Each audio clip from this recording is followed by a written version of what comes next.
široka koalicija je najprej podprla referendum, potem pa po teh posnetkih se umaknila in zdi se, da bo JEK2 pravzaprav do konca mandata nekako ostal v predalu. Ljudje potrebujejo šov, kri in solze pred kamero, za kamerami pa dogovore. Thank you, country. Thank you. Joe Biden me nekoliko spominja na našega Lenarta Žavbija, ko se tako pogosto zahvalil.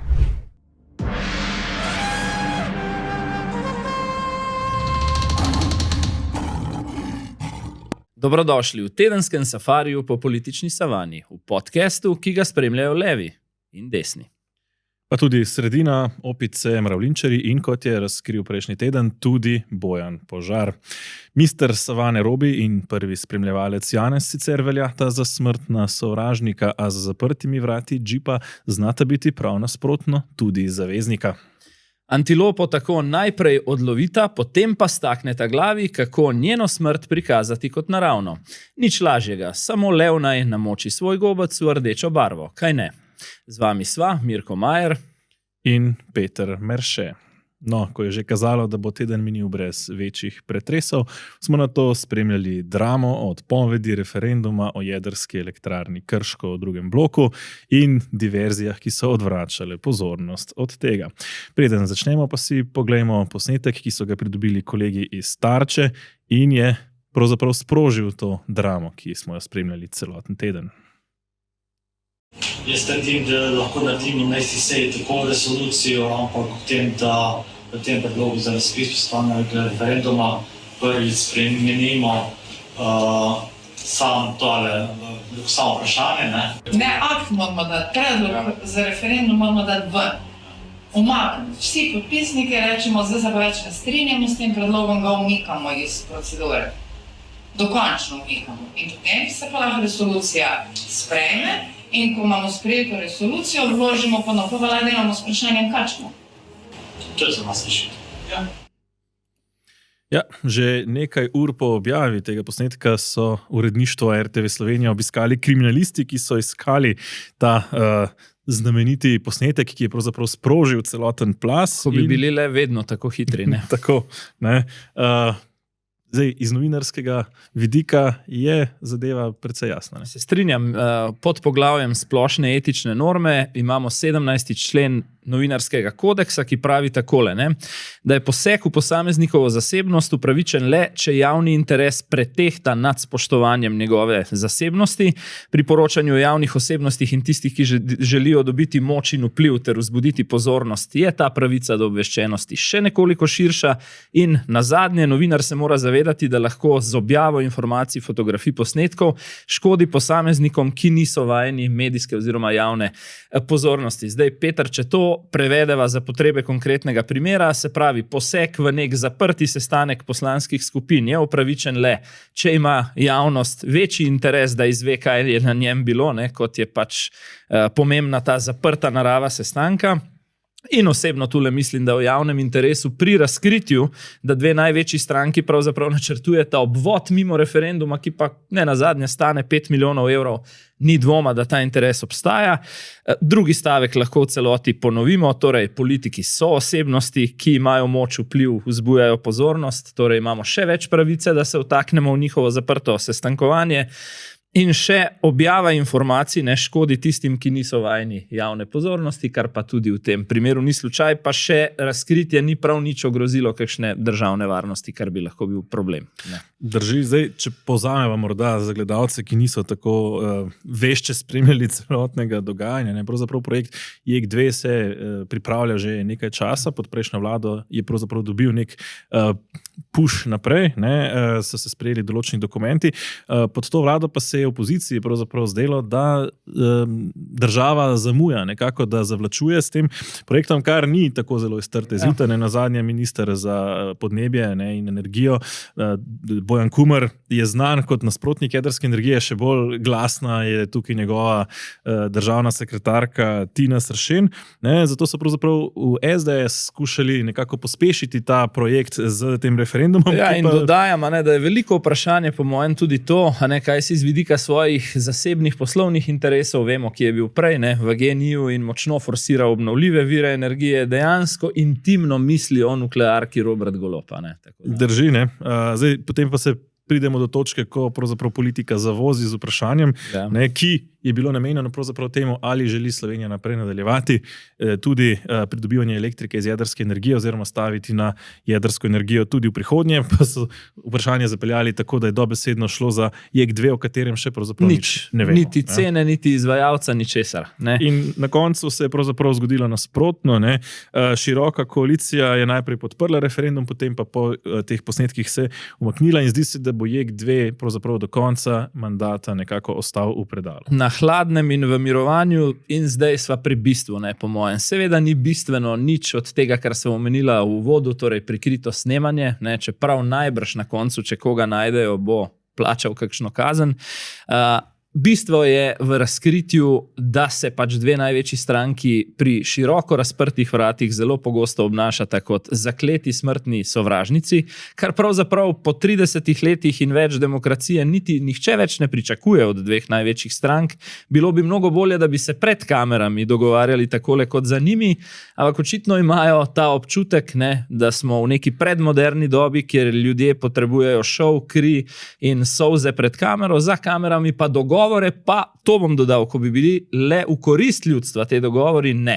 Za zaprtimi vrati se dogovarjajo o stvareh, ki dejansko izigravajo njihove volivce. Ne. Ja, ne, pri čemer pa je zanimivo, ne, ko je zadeva prišla ven, so se pa znova spet vsi, ki so prej složno se dogovorili za referendum, ne, pravzaprav krivdo zvračali drug na drugega, češ, da je šlo za SDS-o referendum, ne od Svobode, ne, češ, da je Svoboda zavozila in tako naprej. Svoboda je znova poudarjala, kako je pravzaprav dosežek, da Janša ni na oblasti in SDS znova nekako kaže, kako so pravzaprav oni edini varuh Slovenije pred globoko državo. Tako je, zdaj seveda se morava vedno vprašati, kjer obstaja zločin, res v narekovajih, ker v tem snemanju ne vidim zločina, prej obratno, kdo ima potem motiv, ne, da je spravil to zgodbo v javnost do Tarče, do RTV-ja in potem zakuhal vse, kar je sledilo. Zdaj, če pogledava najbolj očitno tisto prvo raven, nama še ni treba v globino, je to stranka Levica. Sama je transparentno ves čas javno nasprotovala tako projektu JEK2, kot tudi takšnemu referendumu, kot se je obetal novembra. Menda celo neuradno policija je pozorna na nekoga od njihovih strokovnih sodelavcev, ki naj bi imel telefon na mizi in domnevno snemal sestanek. Še enkrat poudarjam, gre za neuradno informacijo, ampak tudi marsikomu drugemu koristi, ne, da je zdaj JEK2 demoniziran. Pravzaprav že ves čas tistemu, ki iz ozadja nekako to ruši, ne, torej ministru Bojanu Kumru in njegovi državni sekretarki in nazadnje posredno tudi Golobu, kjer je skoraj gotovo nekako, da je osebno morda proti. Vprašanje pa je, kaj od njega morda pričakuje kdo drug, recimo kolegi iz Amerike, ki jih je ta teden obiskal, pa vendarle o tem nekoliko kasneje. Nenavadno pravzaprav je, da je Ministrstvo za okolje in energijo, ne, in podnebje naročilo pravzaprav študijo o stroških, ki bi, se pravi, kaj pomeni različni scenariji slovenske prihodnosti na področju energetike. Natanko to, kar si želijo volivci, da bi imeli to študijo in na podlagi tega odločili na referendumu, kar bi po mojem bilo edino fair, ne? Ampak tudi ta študija je skrita, ne? Tako kot ta pogovor. Ta študija je bila označena z oznako tajno, dokler se niso o njej razpisali v časniku Finance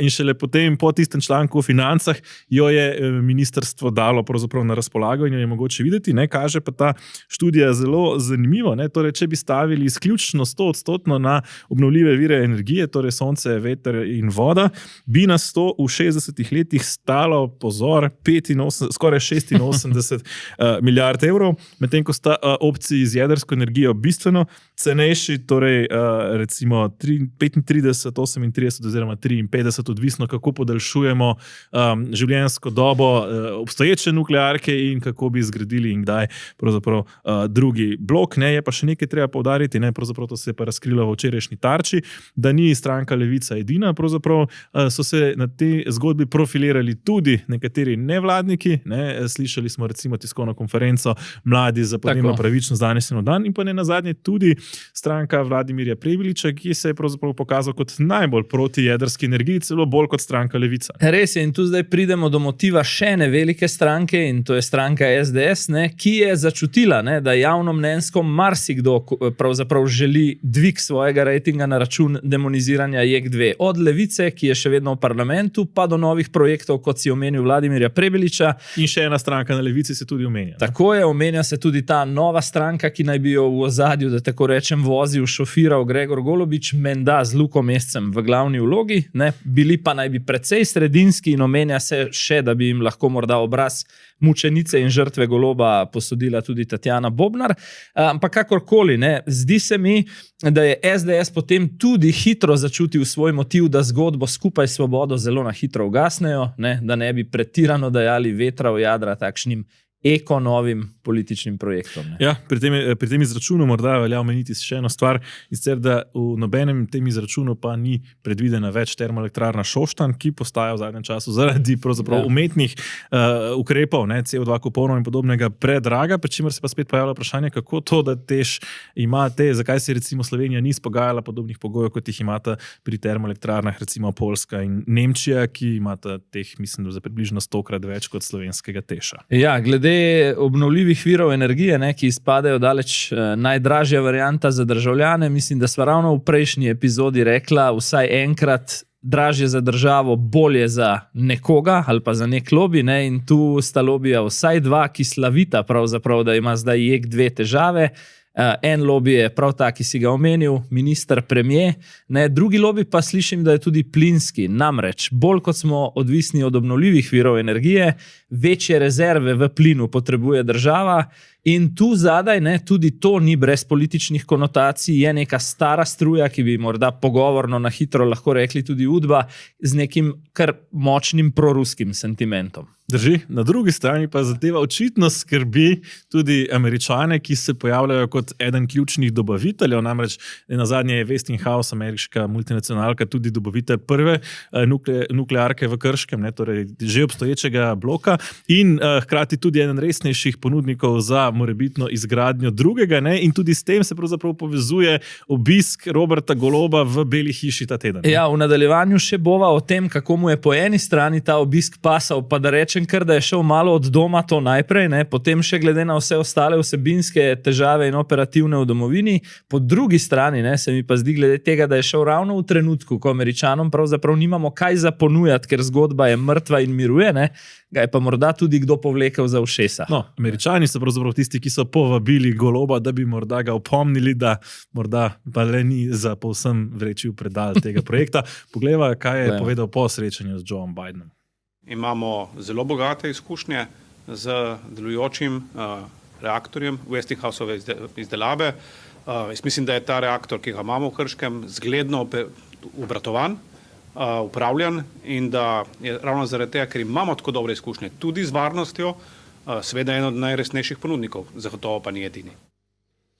Torej, ja, Robert Golob, ne, ki... Skušal pa je ostati tako močan, ne, se pravi, on Američanom sporoča, sicer smo zadovoljni z vašim starim reaktorjem, ampak to še nič ne pomeni, ne. No, hkrati pa je dovedeti, ne, kar je zanimivo, ne, pravzaprav v sklopu tega obiska, ne, smo lahko poslušali, kako je pravzaprav Slovenija zgledno sodeluje z Ameriko, kar je morda nekoliko bizarno glede na realno stanje, tudi, da smo si ta obisk, gre za pravzaprav prvi obisk po 18 letih z kakšnega slovenskega voditelja v Beli hiši, zaslužili s tisto famozno izmenjavo ruskih agentov, ne, ki smo jih pravzaprav v Sloveniji areterali tudi ne brez težav, ne, namreč tudi glede te aretacije pravzaprav Tatjana Bobnar opozarja, da je Robert Golob to aretacijo zamaknil, da bi lahko praznoval referendume takrat, ki jih je vlada slavila, ne, in zato so ta ruska vohuna areterali, torej saj domnevno en teden dni kasneje kot sicer. Ne. Tako da to vendarle ni brez posledic in tudi v ta kontekst gre dati ta ja, in tisto obisk, tolčenje proti Izraelu na podiju Združenih narodov in še marsikaj.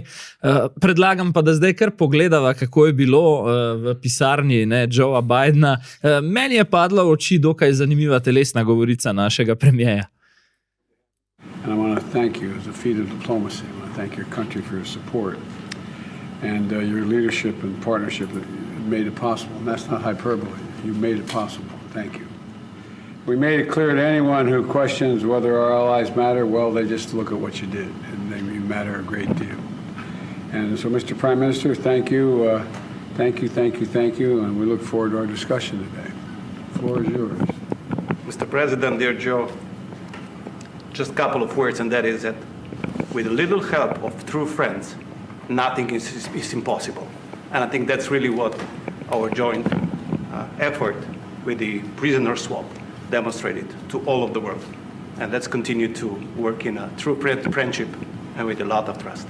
Well, there's a lot we agree on, so welcome. Good to have you here. Glad to be here. Torej, preden greva na Goloba, morda Joe Biden me nekoliko spominja na našega Lenarta Žavbija, ko se tako pogosto zahvalil. Zdi se skoraj, kot da ta zahvala ne bi bila ravno iskrena. Mislim pa, da ameriški novinari nimajo toliko časa, da bi Biden ujel po številu zahval Lenarta Žavbija. Ampak ja, kar se tiče pa telesne drže našega premijeja, pa ena zanimiva podrobnost. Verjamem, da je med ogledom tega prispevka še kdo razen mene opazil široko, nenavadno razprte noge premijeja Goloba, medtem ko sedi, in zelo trdno posajena stopala na tla. Šel sem prav pogledat, kaj to po teoriji neverbalne komunikacije pomeni, ker me je res zanimalo, in ugotovil, da je ta Bidenova drža, torej rahlo zadržana ali pa ozko prekrižane noge, seveda neka formalna zadržanost, udobno počutje in varnost. Na drugi strani pa ravno drugače ta poza pri Golobu kaže stopnjo ogroženosti, ki jo Golob čuti med tem, ko sedi v sredi centra moči ameriške politike. Ne? Morda vendarle ni tako zelo on šolal Bidena, kako bi morali drugače ravnati v Gazi in Izraelu, ampak bil bolj verjetno deležen kakšnih naukov, že prej omenjenih razlogov, zakaj bi Američani pošolali nekoliko Slovenijo kot formalnega zaveznika, pa v praksi ne tako zelo gorečega, kot bi bilo prav. Razlog je tudi kakšen še na Balkanu, vpliva recimo Zorana Jankovića pa Aleksandra Vučića glede približevanja Evropski uniji in podobno. Ne? Je pa morda Golob izkoristil to zelo dobro pravzaprav za notranje politične razloge. Ne nazadnje, pravzaprav energetika ni edini vidik tega obiska. Ne. Lahko bi po svoje rekli, da gre tudi na levici za ta spopad med recimo temu novo in staro levico, pri čemer daje Golob signal, poglejte, kot predstavnik neke bolj nove levice, Američani pravzaprav stojijo za menoj. Ja, glejte, velikega strica imam za sabo, pri čemer ravno tem starim omrežjem na levici se tudi malo pripisuje, da so s to kazensko ovadbo proti Golobu zaradi vpletanja v delo policije nekako Goloba namočili do te mere, da je dejansko, kot si se ti izrazil, tik pred odpoklicom z funkcije, in ima logiko, da je tule posebej poudaril izmenjavo vohunov in ujetnikov, ker se mu je tudi v zvezi s tem takrat očitalo vtikanje v delo policije. Skratka, je zelo na hitro želel slovenski javnosti povedati, poglejte, na Zahodu sem zaradi tega junak, doma sem zaradi tega mučenik. Je pa res, da pravzaprav ta obisk ni prav veliko vreden, če upoštevamo, da so čez 2 tedna približno že volitve v ZDA in Joe Biden ni kandidat, torej zagotovo bo novi predsednik nekdo drug, ali bo to Kamala Harris, ali bo to Donald Trump, je pravzaprav trenutno nemogoče napovedati, kar je tudi pravzaprav tak zanimiv pokazatelj teh volitev. Pravzaprav 2 tedna pred volitvami še nikoli v novejši zgodovini ni bilo tako tesno, da pravzaprav nihče od teh merilcev javnega mnenja ne more z neko mero gotovosti napovedati, kdo bi sploh utegnil zmagati, se pa utegnejo razmere precej spremeniti, namreč odnos do Ukrajine recimo precej visi na nitki, odvisno od tega, kdo bo predsednik, čeprav tudi tukaj ne gre povsem zanemariti dejstva, da Donald Trump ne bo vladal sam z administracijo in da je tudi republikancem po svojem interesu, da Ukrajina ne izgubi vojne. Potem so tukaj še Gaza, Izrael, zaostrovanje na Bližnjem vzhodu in pa ne nazadnje tudi domača politika, trgovinska vojna s Kitajsko, ekonomija, migracije in tako naprej. Je pa zanimivo, da kakorkoli se ta tesen rating, tesna razlika v ratingu zdi kot totalna polarizacija Amerike, na nek način Kamala in Trump celo mehčata polarizacijo med obema poloma. Zakaj? Ker se Trump tudi njegovim zdi dokaj skrajen in bizaren, ga imajo pač raje, čisto čustveno od Kamale, in obratno. Tudi tistim, ki navijajo za Kamalo, pogosto priznajo, da ni to na ravni vsebine in operative vse skupaj nič. No, in ko smo že pri teh, rekel, polarizacijah, ne, kar nekako lahko to prenesemo nazaj v Slovenijo, ne, in sicer neke vrste distrakcije okoli dogajanja tega tedna, okoli tega referenduma. Bi kar potegnil usporednico, tako kot je imel Robert Golob svojo belo hišo, ne, tako je imel Janez Janša na drugi strani po tej zmedi z referendumom kongres NSI. Ne.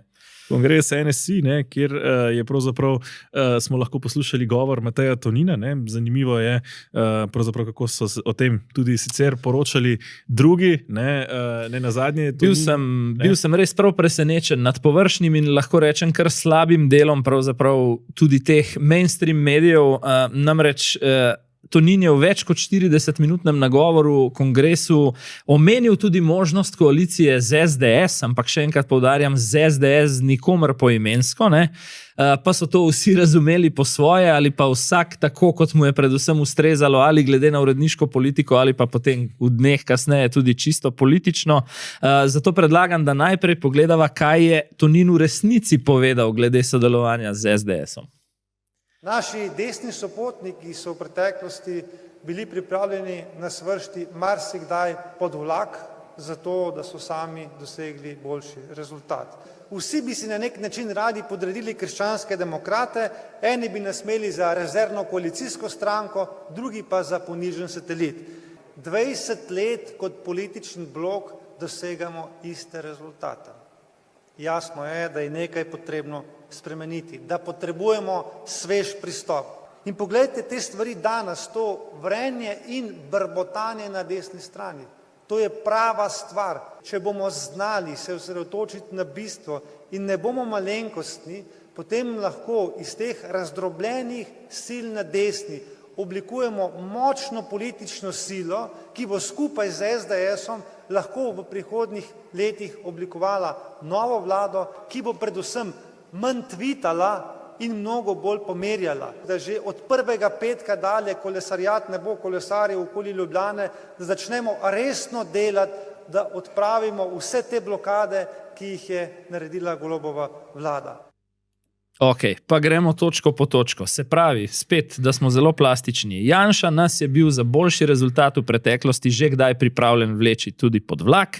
Oba, Golob in Janša, bi si nas rada po svoje podredila. Eden bi nas imel za rezervo v koaliciji, drugi za ponižen satelit v opoziciji ali ko smo na oblasti.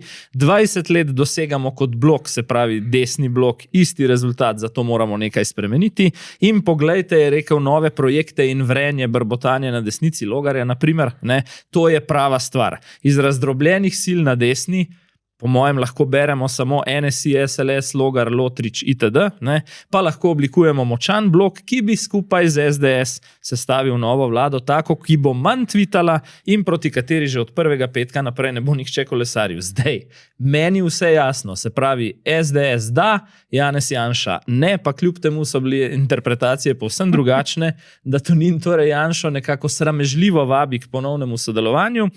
Česar se mi pa zdi, pa sem najprej razmišljal drugače, ko je to tweetnil Janez Janša, da je kar dobro v bistvu obrnil sebi v prid, češ poglejte Tonina, kako me prosi in zdaj ga bom zavrnil. Ne? Ampak pravzaprav ni dobro izkoristil te priložnosti, ker se je odločil Tonina prikazati kot nekoga, ki na kolenih prosi in ki ga je potem na X-u takole poskušal pravzaprav ponižati. Vprašal ga je Matej, da ni to račun brez krčmarjev, kje v Logarjevi formuli vidite NSI, ne, ali pa da bo SDS sodelovala v vladi s pogorelci in Ljudmilami. Sorry, zamočili ste, bojim se, da celo nepovratno. Čeprav je dejstvo, po mojem vsaj, ne, da bi predsednika NSI v bistveno večjo zadrego spravil, če bi rekel, Matej, čestitam za ponovno izvolitev, vabim te na kavo, da dorečeva podrobnosti. To bi bil pa problem, ne?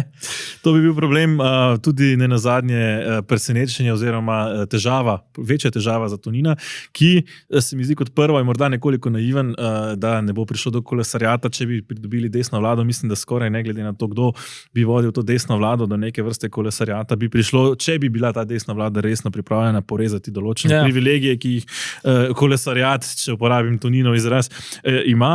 Ne, je pa tukaj, se mi zdi, še ena stvar zanimiva. Ne. Matej Tonin se mi zdi, da se je na visoka mesta v politiki pravzaprav postavil prezgodaj. Ne. Pravzaprav se mi zdi, da se je nekako izkalil do predvsej spretnega politika, ki pa ima pravzaprav zdaj zadnjo možnost. Nekako ta že 4. mandat na čelu stranke je pravzaprav tisti, ko more dostaviti nek resnejši rezultat, če želi tudi dalj časa tam ostati. Mislim, da je stava na naslednje volitve tudi na to, kakšni sestavi se bo oblikovala prihodna slovenska vlada in kakšna bi potem utegnila znotraj nje biti vloga Mateja Tonina, dejansko stava na vse v njegovi politični karieri. To je nekako nakazal že pravzaprav tudi na evropskih volitvah in če recimo stranka ne bi dosegla nekega preboja ali nekega uspeha na znotraj pola, ki ga recimo nakazuje in se mi zdi zelo smiseln v tem smislu povezovanja, kajti če se želi pravzaprav narediti ta prelom generacije, o katerem govori Nova Slovenija, je enostavno nujno, da sile, ki pač razmišljajo recimo temu pomladno, pa niso podrejene neposredno Janezu Janši, stopijo skupaj in združijo sile za to, da lahko postanejo blok, ki bi bil pravzaprav v tem kontekstu Janezu Janši konkurenčen, ne nazadnje volivci morajo dobiti občutek, to pa je neka alternativa, ki lahko pravzaprav tista, ki povede, ki ni zgolj nek, bom rekel, privesek ali satelit ali kakorkoli že obrneš, kar pač enostavno nimaš druge opcije, če si stranka z 8 poslanci. Ja, in Tonin je kar suvereno krenil v tem smislu generacijske menjave potem v odgovoru na Janšo in mu napisal tako srečno še en mandat v opoziciji, kar se res sliši kar zelo tako, imej se dobro še 4 leta brez moči in potem na koncu, da nisa predolga pazi na stranko, ta je po mojem kar malo zapekla. Ja, še posebej dejstvo, da pravzaprav iz SDS-a vsak drug dan, ki še res je, zdaj vidimo poleg 3 odmevnejših odhodov na državni ravni še odhode na lokalni, Ja, razpada pravzaprav SDS Ljubljana, njihov kandidat za župana je ta teden prestopil k Logarju, če tako rečemo, sledimo je potem še en svetnik. Tako, kar kaže, kar je omenil tudi pri nama Anže Logar, da je ta priprava na korak, se pravi na izstop iz SDS-a, trajala dolgo in da je očitno vmes določen scenarij, bo še kaj o tem rekla, tudi Anže Logar pripravil. Tudi, morda mi je zanimiv še ta komentar Gregorja Viranta, ki je ta teden pravzaprav komentiral tudi to vse dogajanje. Spraševali so ga, kaj si misli o tem, in je rekel, mladi bi očitno radi pomladili in modernizirali stranko, oziroma kmetijo, uporabil to primerjavo, pa je star ata še nekako ne da iz rok, ampak kljub vsemu povedanemu. No in to je, v smislu starega ata je bil tudi vidnejši član NSI-ja Janez Pogorelec, za katerega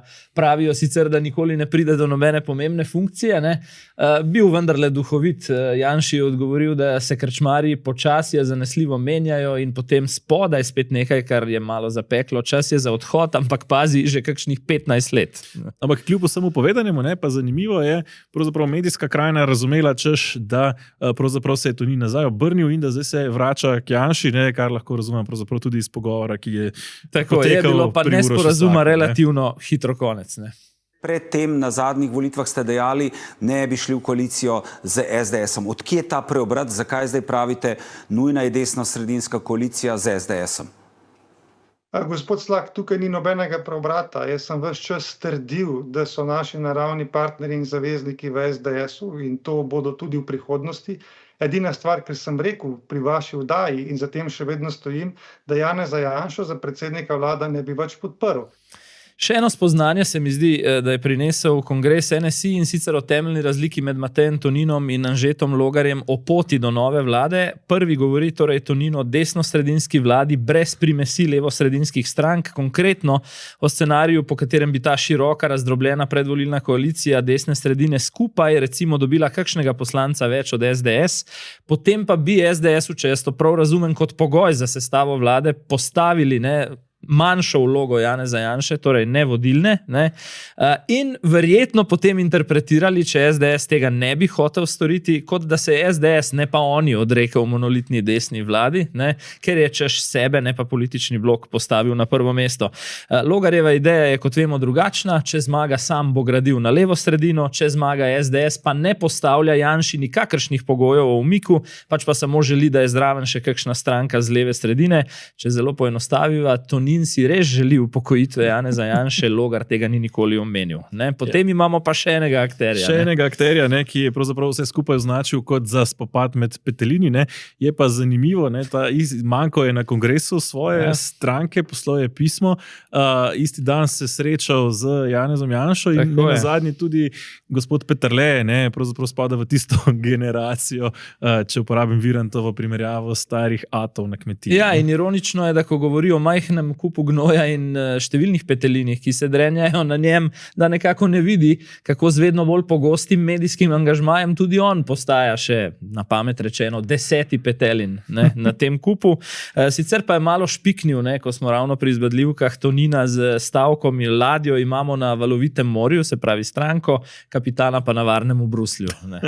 No, mu je tudi vrnil, češ, da je on vozi stranko od tja naprej, kjer je Peterle pustil. Res je, ja. Ne, ampak zdaj zanimivo je še nekaj. Ne? Torej, Janez Janša je ne samo poleg tega tvitanja, ne, te dni objavil tudi prav svoj scenarij. Ne? Scenarij, ki smo mi dva pravzaprav razglasila lahko za Fata Morgano tedna. Ne? Kot si na začetku epizode rekel, veliko stvari se je ta teden zgodilo, ki so kar malo ušle nadzoru, ne? In najprej ta zakulisni dogovor, ki je bil razkrit glede Jeka in potem še vrenje na eni in na drugi strani političnega parketa. Zdi se mi, da je Janez Janša začutil tisto potrebo, da zdaj in svojo volilno bazo, pa tudi svoje sodelavce v stranki, ne, ki so malo živčni, verjetno tudi ob izstopih, uokviri nazaj v edini možni pravi način razmišljanja. In tako jaz vidim ta scenarij, ki ga je omenil. No, še eno stvar sem opazil. Ne.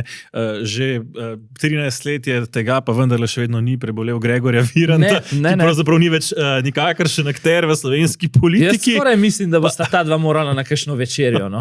Pa se je vendarle pojavil, ne, pravzaprav v naslovnici tega scenarija, ne, ki, če ga recimo nekako strnimo, Janša napoveduje volitve za april prihodnje leto, razen, torej, ne, če sicer z Golobom nista zmenjena, bo to verjetno račun brez Krčmarja, ampak vendarle omenja Prebiliča in Logarja kot glavna igralca na levici, v naslovnici pa pravzaprav kot tiste arhitekte iz ozadja Kučana, Viranta in Golobiča. In je tu že malo nedosleden samim sabo, ker je nekaj dni pred tem pisal o Logarju kot nekom, ki bo imel na prihodnih volitvah izrazito stransko vlogo, zdaj sta v bistvu s Prebiličem že glavna arhitekta nečesa novega. Ne?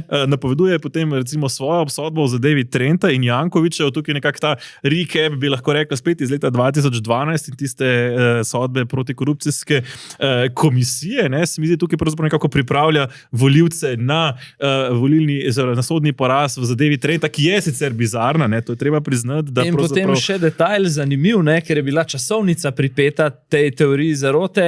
Sam je rekel, da bo imel Anže Logar januarja prihodnje leto stranko, medtem ko je ravno istočasno Logar sporočil medijem, da jo bo ustanovni kongres sredi novembra letos že. Zdaj v luči tega, da Janez Janša pogosto rad dlakocepi glede napovedi raznih analitikov v medijih, potem pa Janez tudi tole ni bilo najbolj posrečeno. Ne, je pa treba priznati, da sva prav ocenila, da bo stranki ime Demokrati, čeprav nama tega Logar ni želel dobesedno tako in nam zdaj nekateri tega ne priznajo, ne? Več njih. Je pa res, da je kot tukaj napovedal, da potrebuje politično širino, ne, in da napoveduje reforme, ki bi jih bilo potrebno narediti v nekem soglasju. Stranka, skratka 16. novembra v Mariboru ustanovitev stranke Demokratov. Ne. Še ena stranka se ustanavlja, ki je tudi ni v Janševi časovnici, ne, in sicer nekje konec decembra ali začetku novega leta stranka Marka Lotriča. Ne. Janša pa opozarja še na eno stvar in sicer obuditev TEŠ6, ne, in to dogajanje okoli JEK2, ki pravzaprav ga nekako vidi kot tisti katalizator, da bi se znova vsa gliharska politika uveljavila, torej vsi so enaki, vsi so korumpirani. Kar se mi pa zdi tule posebej kontroverzno, je pa zadeva, da je v tej časovnici napovedal dve odločitvi pravosodja, ne, in sicer, da bo Zoran Janković v enem od kazenskih primerov obsojen na prvi stopnji. Ampak naj ne skrbi, ker bo na drugi oproščen. Tako je, in potem, da bo sam še na drugi stopnji obsojen v primeru Trenta marca, torej mesec dni ali pa 14 dni pred domnevnimi volitvami aprila, ne? In se mi zdi to skrajno problematično v smislu tega, da je eden od najbolj vplivnih politikov v državi pravzaprav vse odločitve pravosodja, kakršnekoli že bodo ali ne bodo, prikazuje kot izključno stvar političnega boja, ne pa nekega dokaznega bremena. Je pa res, da v primeru Janeza Janše pravzaprav je časovnica teh sodnih bojev, ne, in tudi določene obtožbe kar nekoliko preveč naključne. Se pa ob tem čisto retorično vprašam še nekaj, ali ni s tem celim scenarijem tistemu, ki je to bral z malo več neke duhovne in intelektualne širine, sporočil še nekaj, da se sam zaveda, da povratka na oblast ne bo več. To se zdi, da pa je pravzaprav neka taka tiha zadeva. Ne? Zdaj, njegova paranoja bi utegnila biti upravičena, ne? Recimo v tem kontekstu, če tako rečeva. Ne nazadnje spet je ta preiskovalna komisija, treba je omeniti, imamo tudi preiskovalno komisijo, ki ima tako dolgo ime, da zavzame nekaj 6 vrstic. Lahko bi nakratko rekli komisija za lov na čarovnice, ne? Ki se je lotila kampanje SDS-a, se je zdaj razširila še na Facebook. Facebook kampanjo SDS in pa zanimivo, gradbena podjetja naj bi obvodno financirala kampanjo SDS in oglaševala prek podjetij, ki so politično povezana s stranko SDS, kar naj bi dokazovali, da je lastnik enega od teh občinskih svetnikov SDS. Ne. Kar je tukaj zanimivo, je pravzaprav to, da se kao neka ta medijska podjetja, ki so transparentno, sicer v lasti SDS-a, kar že enači z kampanjo, medtem ko se enako dela kampanjo na drugi strani v bistveno večjem obsegu, pa odvisno od tega, kdo je na oblasti. Pa tega nihče ne problematizira, ne, in o tem recimo nobena preiskovalna komisija ne raziskuje.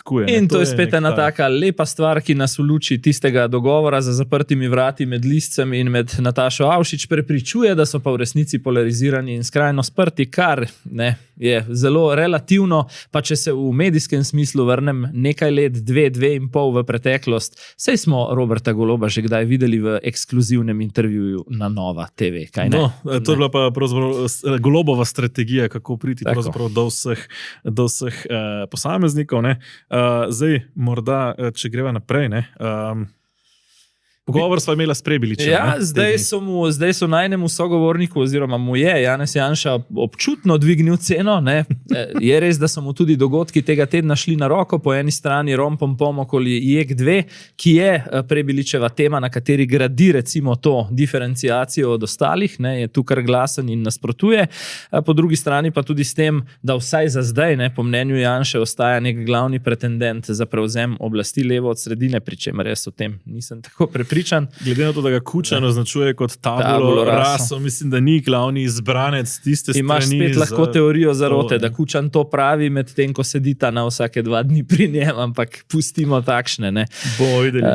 Zelo jasno se je pri nama v pogovoru umestil vrednotno. Na levo poudaril, da sicer lahko sodeluje, na desno, da pa to ni njegov milje. Pokazal je nekaj več distance ali pa precej več distance do Logarja, kot če pred tedni, češ da o njem premalo vsebinsko ve in da obstajajo pomembne razlike.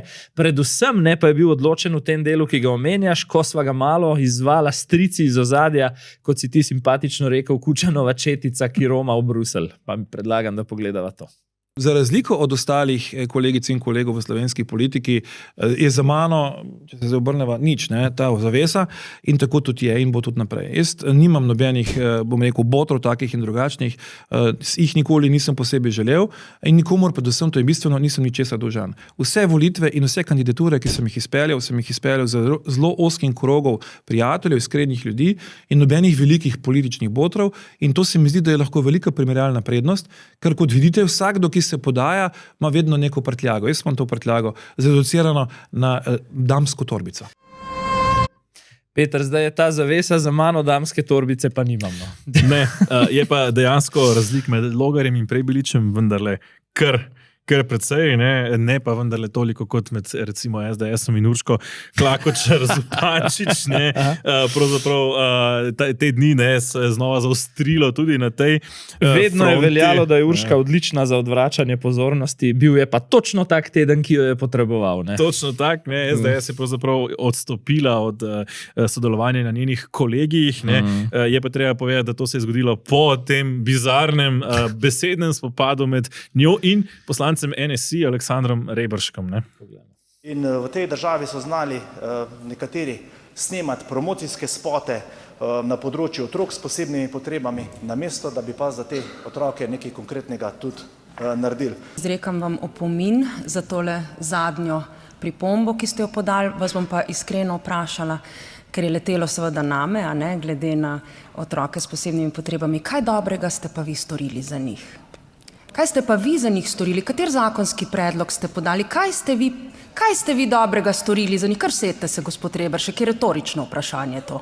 Do naše vlade so morali starši plačevati 20 evrov na dan za to, da so na stolu spali zraven otroka. Mi smo to področje uredili, starši ob svojem otroku bivajo brezplačno, poleg tega pa dobijo tudi bolniško nadomestilo. Vi osebno ste to uredili, gospod Reberšek, vi osebno ste to uredili. Osebno Aleksander Reberšek. Naslednja stvar. Bomo vprašali starše otrok s posebnimi potrebami, pa bomo videli, kako vas bodo pohvalili. Noro, bizarno in ob tem se mi zdi še posebej zanimivo, da je pred dnevi bila objavljena Nina Media, ki pravi, da 43%, ampak bodimo natančni, volivcev Gibanja Svobode, pravi, da če slučajno se kaj zgodi Robertu Golobu, je najboljša naslednica Urška Klakočar in moram seveda cinično pristaviti, da se s tem popolnoma strinjam. Ja, mislim, da prav pristoji bizarnosti celotne Svobode, da ne govorimo o tem, da kaj je naredila pravzaprav ženska iz te funkcije predsednika državnega zbora. Vselej mrki Boštjančič, karkoli si vsebinsko operativno nekdo misli, se mi zdi kar preresen politik, da bi lahko nasledil Goloba. Ja, je pa res, da takšnih hvalospevov, kot so jih peli pravzaprav poslanci Svobode svoji predsednici pa tudi še parlamenta. Poglejmo si. Jaz mislim, da pač ima SDS poleg mnogih pač eno veliko težavo, to je, da je pač naletelo končno na nekoga in to žensko, ki je kos mrcvarjenju medijske mašinerije v lasti članov SDS-a, nenehnim diskreditacijam poslancev, tako med sejami, kot tudi tistemu, kar se ne sliši. No, jaz pa v Urški Klakočar Zupančič bolj kot simbol ženske moči v tej državi vidim nekoga, ki ima cel kup potlačitev. Vemo, da je na sodišču delala na zemljiški knjigi, se pravi prav velikrat s tistim kladivcem ni imela zadoščenja udariti po mizi, morda zato zdaj tolikokrat več v državnem zboru. Ali pa ne vem, morda imam vtis na trenutke, kot da si je želela biti učiteljica, pa tudi to ni uspelo. In morda še tisti mali freudovski problem, da Golob dvigne telefon prej poslancu SD-ja kot pa njej, kadar ga pokliče. Mislim, da imamo v politiki kar nekaj močnih žensk, za katere bi ta karakteristika gospe Grgurevič štela. Pravzaprav Urška Klakočar Zupančič pa pravzaprav arhetipsko nasprotje tega, kot bi pravzaprav servirali neko osebo, recimo nekim mačistom, ki bi želeli to demantirati. Zanimivo pa, če dodamo v tej isti oddaji, se zdi, kot da se je našel pravzaprav tisti znani poslovnik Urške Klakočar Zupančič ali pa ga je SDS pravzaprav označila v njenem slogu. Poglej ga. In kot je rekel Andrej Hojvik, lepo je vse označeno z rumenimi listki. Da bo lahko Urška Klakočar Zupančič hitro našla, katere poslovniška določila. Urška je pred dobrim mesecem rekla, ali sem ga izgubila, ali pa mi ga je nekdo vzel zdaj. Upam, da se Hojvik s tem ni samo ovadil. Mislim, da ne. Ko smo že pri funkcijah v Svobodi, pa je še ena, ne moremo mimo nje, in sicer Matej Arčon je postal generalni sekretar Svobode, kjer je enkrat že bil. Zdi se pravzaprav on kar velik zbiratelj funkcij, poleg tega, da je minister za Slovence v zamejstvu in po svetu, je tudi podpredsednik vlade in neke vrste glavni govorec te vlade. Da ni bila plačna reforma, torej dvig za 30-40% pri funkcionarjih sprejeta samo zaradi njega, da mu vrnejo za vse to delo. Ne vem, vsekakor pa je zanimivo, Rok Maralt odhaja iz zasebnih razlogov, skregal se je z vsemi, s katerimi se skregati, vrača pa se na kontrolo zračnega prometa, kjer se ga nič kaj ne veselijo, že prej so opozarjali, da je bil tudi prej tja imenovan v sumljivih okoliščinah. Se je pa z neznanimi letečimi predmeti ukvarjal tudi v Svobodi, tako da mu je vse znano. No, ko so že pri funkcijah, ne morajo tudi še mimo dveh funkcij, in sicer imenuje se novega guvernerja Banke Slovenije, celotna koalicija se je poenotila okoli Saše Jazbec, trenutne generalne sekretarke na Ministrstvu za finance, ki pa je bila v času Banke Slovenije, v času finančne krize, tista, ki je na Banki Slovenije bdela nad temi spornimi krediti, kar je kar taka referenca za to funkcijo. In Nataša Pirc Musar, kot predsednica republike, ima svoje plane glede tega, mimo volje večinske v koaliciji, predlaga Antona Ropa, ki je bil menda tudi že vse dogovorjen z Robertom Golobom, pa ga potem niso predlagali. Ja, drži, ne. Ropu pa pravzaprav strokovnosti ne očita nihče. Ne. Vemo, da je gospa predsednica, to bom pač zdaj v svojem imenu povedala, tudi občudovalka raznih pidovskih tajkunov, ki jih je hvalila kot finančne genije, ki so ustvarili ne vem koliko 100 milijonov oškodovanja malim delničarjem in tako naprej. V svojem osebnem imenu tudi povem, ne vem, mogoče je tudi prepoznala gospoda Ropa kot mogoče zelo strokovnega, vemo pri morda privatizaciji slovenskih bank in odprodaje obeh bank. Ne vem točno, kaj je vodilo, seveda drugače je gospod Rop absolutno strokovno usposobljen, tako kot tudi kandidatka koalicije. Zdaj gospodu Ropu ne moremo očitati, da ni strokoven, seveda na našo podporo gospod Rop ne more računati. Kar se pa tiče kandidature gospe Jazbec, če pogledamo malo v zgodovino, predvsem v leta, ko smo šli v hudo recesijo, to je bilo za časa Pahorjeve vlade, če pogledate, kje je ona bila, se lahko vprašamo, ali bi bila ona res primerna za guvernerko Banke Slovenije. Zanimivo je, kako nam ob robu, ne pri Ropu sporočajo, z stroko ni nič narobe in med vrsticami povedo, ampak mi vsi kadrujemo po nekakšnih drugih merilih. Ja, pričemer je ironično, ne, da očita predsednici republike ženska, ki je predtem na veliko hvalila Urško Klakočar Zupančič, oziroma idolizirala bi lahko celo rekla. Tako je. Kar se kadrovanja tiče, 11 imen smo izvedeli, ki so v igri za funkcijo varuha človekovih pravic, ne, pa bova šla samo na največje odsvirke. Jaz bom najprej omenil Mašo Kociper, ki je zdaj državna sekretarka pri Robertu Golobu, je pa od resnejših imen tistih, ki uživajo določen ugled v družbi, tudi Vlasta Nussdorfer. Drži, ne, Vlasta Nussdorfer je enkrat že bila varuhinja človekovih pravic, lahko bi rekli celo morda med boljšimi, ne. Maša Kociper res velja kot tista zbirateljica funkcij, ne. Spomnimo se še iz časa, ko je začela politično kariero kot na pozitivni Sloveniji, ko je za vsako ceno želela biti predsednica parlamenta, ne. Med bolj bizarnimi, kandidati pa velja omeniti Miho Lobnika, torej znanega gejevskega aktivista in trenutnega zagovornika načela enakosti, pa recimo Katarino Brvar Strnad, torej, kako bi rekli, kolesarsko odvetnico. Ja, to so tisti, ki jim verjetno koalicija, posebej pa Robert Golob, dolgujejo svoj vzpon na oblast in vprašanje, če na koncu ne bo, ne, tudi izbor v teh notah. Ja, zdaj, ker smo pri koncu, morda skratek povzetek, ne, da omenimo, sprejeti je bil krovni zakon o plačah v javnem sektorju, ne, ki sicer čaka še uskladitve z kolektivnimi pogodbami, hkrati pa vržen v smeti pravzaprav zakon zdravniške stroke, ki bi napad zdravnika kvalificiral kot kaznivo dejanje, da to nekako ni potrebno. Ne. Potem velja omeniti samo UKC Ljubljana, je lani zabeležil 500 napade na zdravnike, od tega so pri 84 posredovali policiji, ne, in koalicija sicer ob tem hkrati izraža podporo žrtvam nasilja.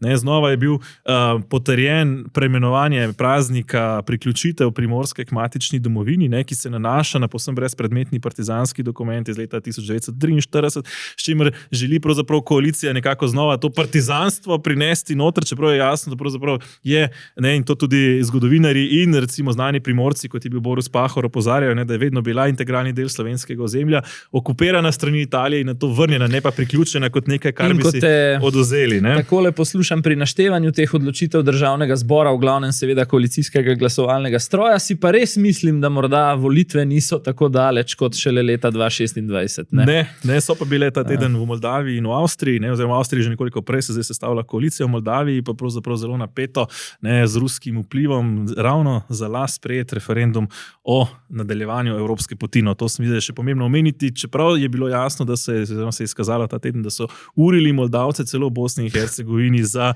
netenje nemirov. To se vidi, da so še poudarki tedna, ki jih ne gre spustiti, ne, ampak... Tako, zdaj pa še nekaj za naše najine gledalce in sicer kratka analiza vsega tistega, kar ste nam v zadnjih 10-14 dneh napisali od komentarjev in odgovorov na vprašanja. Pod bonus pogovor z Anžetom Logarjem ste tisti, ki ste odgovorili na 4 vprašanja, v večini nekako zapisali takole, da Logar trenutka za izstop iz SDS ni izbral naključno, kar se morda kaže tudi zdaj, da bo po vašem mnenju uspešen pri preseganju večnih delitev na leve in desne in po vsej verjetnosti, to je kar Pogumna napoved ga vidite tudi kot prihodnega mandatarja. 5 sprememb, ki si jih sami najbolj želite v državi, pa če jih res hitro povzamem: delujoča vlada kot servis ljudem, vlaganje v infrastrukturo, bolj prijazni davki, vlaganje v šolstvo in zdravstvo, učinkovito obvladovanje migracij in tudi skrb za demografsko sliko Slovenije. Sliši se, dragi moji, res kot druga Švica. Drži. To pa je pravzaprav vse, kar so pripravila v tokratnem safariju. Spoštovani gledalci, zdaj pa ste na vrsti vi. Tako je, imava 3 vprašanja za vas ta teden. Kaj je po vašem mnenju v ozadju odpovedi referenduma o JEK2? Kaj sta se pogovarjala na 4 oči Golob in Biden? In kako točen je po vašem mnenju napovednik dogajanja, ki ga je predstavil Janez Janša? Hvala vsem, ker nas gledate v takšnem številu, sledite nam tudi na vseh družbenih omrežjih, najbolj sveži smo na Instagramu in TikToku. No, pa tudi na privatnih Facebookih in X-u, ne? Nikakor pa tisti, ki še niste, ne pozabite, da se lahko naročite brezplačno na kanal in tako ne zamudite naših prihodnjih epizod. Pa do prihodnjič, lep pozdrav in svidenje.